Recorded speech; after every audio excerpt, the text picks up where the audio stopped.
Tonight, with a major development in Uvalde, the Texas Inspector General will review the actions of 5 DPS officers who responded to the shooting at Robb Elementary. This is the first time the state has moved to hold any of its law enforcement officials accountable for their delayed response to the crisis. Thanks for joining us. I'm Isis Romero. Our news partners in Austin report DPS has suspended 2 of these troopers with pay until an investigation is complete. The other 3 are still working. This update comes on the same day students return to class there. KENS 5 reporter Matt Houston is there now. And Matt, enrollment, we're told, was a little better than expected. Yeah, EC schools typically expect to gain students every year. That did not happen for UCISD, but today's enrollment count just 97 students lower than it was on the same day last year. More than 3,700 students returned to somewhat fortified campuses, all greeted by state troopers. Fencing is almost complete at 2 elementary schools, which host almost 1,000 children. The other 2,700 students went to campuses where post digging has just begun.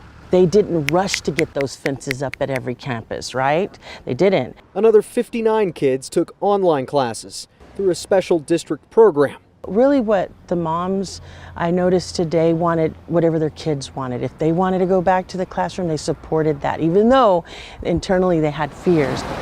It's not yet clear how many students left UCISD for private education or nearby school districts.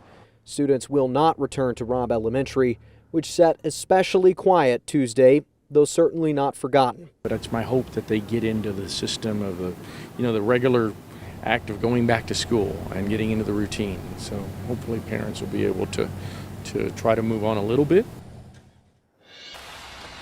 The district is still looking for full-time counselors, but because of the help they've gotten from the state and other school districts, including Northside, students who return to class today will have an opportunity to meet with social workers and talk about moving forward. And this community is certainly hungry to do so. We're live in Uvalde. I'm Matt Houston, KENS 5. Thank you, Matt. Well, parents were faced with a difficult decision, deciding whether to send their children back to class. One father says they're just not ready. Adam converted his game room into a new virtual classroom. The plan is to attend virtually for the first semester until he feels the schools have enough time to fully implement its safety and security measures. Sometimes you want to throw in the towel, when your voice isn't doing anything and not giving up yet. I got to fight for my children, got to fight for the rest of the children. Robb Elementary will be torn down, so those students will be spread out over several schools. New measures include high fencing, security cameras, and specially locked doors. Today, school districts across Texas answered the call to show their support for Uvalde. Seas of maroon could be seen on school campuses. Here at KENS 5, we're also wearing maroon to show our continued support for Uvalde.